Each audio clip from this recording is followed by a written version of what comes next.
Simple swaps plus protein minus sulfates equals smoother, stronger hair. And to be honest, that's the only time I like maths. Okay, you may want to grab a notebook for this one because today we are deep diving into high porosity hair, identifying that I have high porosity hair, and working out how to treat it has been the single most transformative step I've taken to controlling my frizzy waves and growing healthier, stronger hair. And I apologise now for the amount of times I will say high porosity in this video. So we have to start with working out what type of porosity hair you've got. There's a simple test you can do to work out porosity, and that is to take a clean strand of hair and pop it into a glass of water. Now, if the hair sinks straight away to the bottom, it's a sign that your hair takes on moisture very, very quickly, and that would make it high porosity. If it sits on the surface of the water, then it's very likely that it struggles to take on moisture, and that would be a sign that it is low porosity.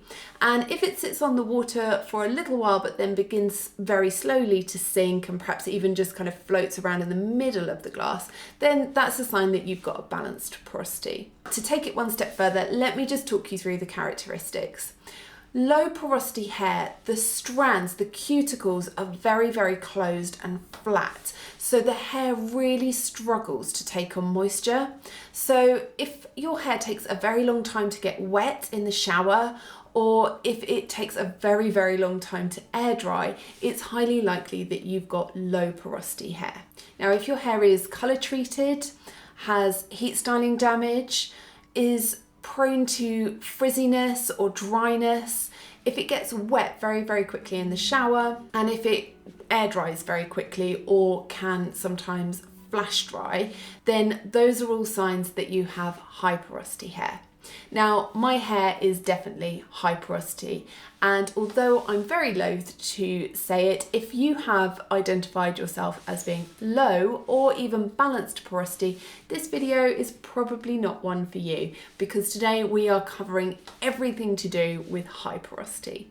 I told you I was going to say high porosity a lot. So before we move on to how I'm treating my high porosity hair, my tips and my product recommendations, could you just let me know in the comments whether you've got high or low porosity, and if you have any product recommendations of your own for your particular hair type? That would be super helpful. Thanks. Right, let's get into it. So here are all the ways that I treat my high porosity hair. Firstly, swapping out your shampoo. Now, if you've watched any of my other videos, this will not come as a surprise.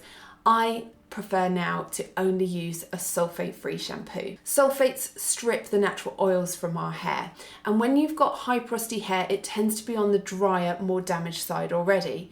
So you really want a gentle cleanser that isn't going to strip away natural moisture. Right now, I am completely in love with a product I never expected to recommend, and that is Tresemme Pro Pure Curl Hydration Shampoo.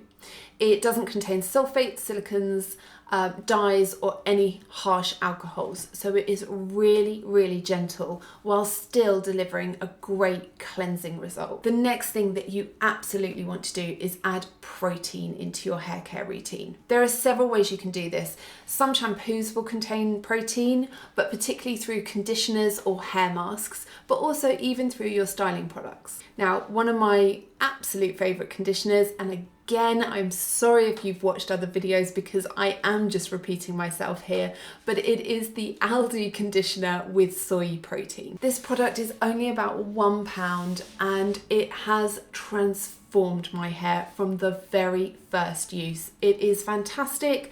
I cannot say enough good things about it. It's lightweight, it hydrates, it moisturizes, and it leaves my curls really, really defined. I used it yesterday in my wash routine and I've still got this really lovely bouncy wave. Now, some of the masks that I like to use. The way I introduce a mask into my hair care routine is usually after I've done a clarifying wash. If you would like to see how to clarify your hair, I have a whole dedicated video on my clarifying wash routine, so I'll link that here for you. But I would build in a hair treatment and a hair mask during this routine. One of my recommendations would be the Eliza Vecca Sur 100 protein treatment. It was originally called a dupe online for Olaplex, but it's not a bond repair treatment, it is a protein treatment, so it's particularly good for high porosity hair types. Another more recent discovery is the Zaija, sorry if I'm pronouncing that wrong, goat's milk hair protein mask. This left my waves bouncy and soft, still defined and a lot less frizzy. A really lovely and inexpensive hair mask. Now, one I have absolutely loved in the past is the Shea Moisture Manuka Honey and Yogurt Hydrate and Protein Power Treatment, I think it's called. I'll insert a photo here. It's such a long product name. I used this very early days in my wavy hair journey, and it was absolutely incredible at moisturizing as well as giving that protein treatment. However, I have noticed more recently, I think as my hair is now in much better condition, it is a little too heavy now for my hair. It has got a lot of oil in it. From memory, I think it's got castor oil, shea butter, coconut oil. Again, I'll try and list or insert the Inky Decoder ingredients list here. And I think it's just all the oils and butters that when my hair was much drier and more damaged, it was absolutely loving. Whereas now it actually caused me to get into a bit of moisture overload recently, and I had to do a really strong clarifying wash. But I think I haven't quite used up the tub I've got, and I'm not going to throw it away because I think when I next get my hair highlighted, which will be sort of mid-December, I think I probably would then reintroduce this slightly more moisturising hair mask back into my routine. So if you are in a place where you've got very dry and very damaged hair, then that might be a really great option for you. Now, getting protein, as I said, doesn't always have to come from conditioners and hair masks. You can also get it from your styling products. And there's nothing to say that you can't actually layer protein within your hair routine. Just be careful not to go into protein overload. So a couple of styling products that I like that contain protein are, firstly, for a mousse, the Curlsmith lightweight foam, I think it's called. Again, I'll insert a picture here. But that contains protein and it gives a really effortless, beachy sort of finish to your waves. It's really, really lovely and very hydrating at the same time. And then the second product is a gel, and that is the budget-friendly eco-style olive oil gel. That has hydrolyzed wheat protein in it, which will, particularly given that quite often gel is something I use at the end of my styling routine, it will just kind of hold down some of these frizz and flyaways that I get, particularly around what's called sort of the halo area. So that's a really, really good option. So those were just some of my product recommendations of how to introduce protein into your hair care routine to help with high porosity hair. But there are lots of other things that you can do. So let me just share some of the tips and techniques that I'm applying to be able to reduce the amount of frizz that I'm dealing with. Firstly, I've changed the way I colour my hair. So when I was small child, I was white blonde and I absolutely loved it, and I tried to continue to recreate this all the way into my 40s. However, it is now just something my hair cannot take without getting really dry and damaged.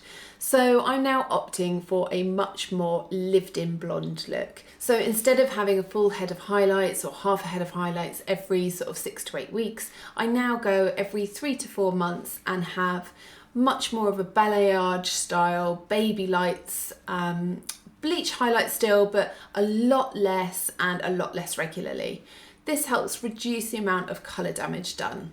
I also have my hair trimmed every single time.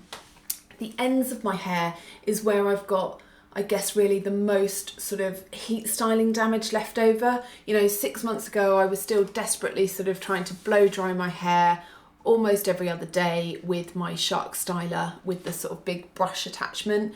And I think, I've got photos where you can see like the hair is really, really thin and it's just not very happy. But regularly having it trimmed. I just have a blunt cut. I don't go for a curly special cut or anything. Just keeps it in really lovely, lovely condition. So regular trims and cuts will also help your high porosity hair. Another technique is to use bond repair treatments. These are particularly great for colour treated and damaged hair. My personal favourite is Olaplex Hair Perfector, that's the number 3. My hairdresser uses, I think it's 0, 1 and 2, or just 1 and 2 as part of my colour treatment, and then I use the bonding repair at home, number 3. Other options that I've used and can recommend would be K18, particularly good if you've got really dry and damaged hair. And also recently I tried out Curlsmith's Curl Bond Salve. I'll pop a picture in, once again I've forgotten what the name is, but that was also really lovely. So that is a pre-shampoo treatment. So that was a really good one too, left my hair feeling very, very soft. But my absolute favourite has to be Olaplex number 3. Another thing that will help with high porosity hair, and particularly with frizz, is to only brush your hair when it's wet and full of conditioner.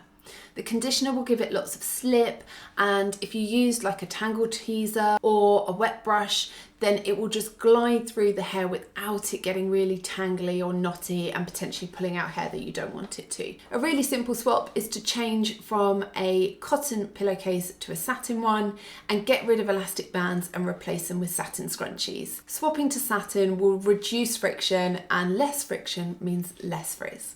If you're not already, you always want to use a heat protector. Even when I'm just diffusing, which is a very gentle way of heat styling your hair, I will have used a leave-in conditioner which has heat protectant qualities, or if I haven't used a leave-in, I would then spray my hair with a heat protectant just before I begin to diffuse. And then my final tip would be to rinse out your conditioner with cool water.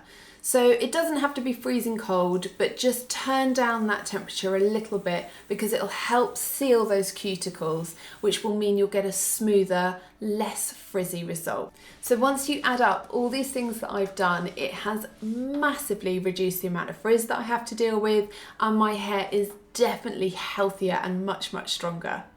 I hope you find that information helpful. I hope this allows you to kind of recognize if you've got high porosity hair and now have loads of ways that you can treat it and also grow healthier, stronger hair.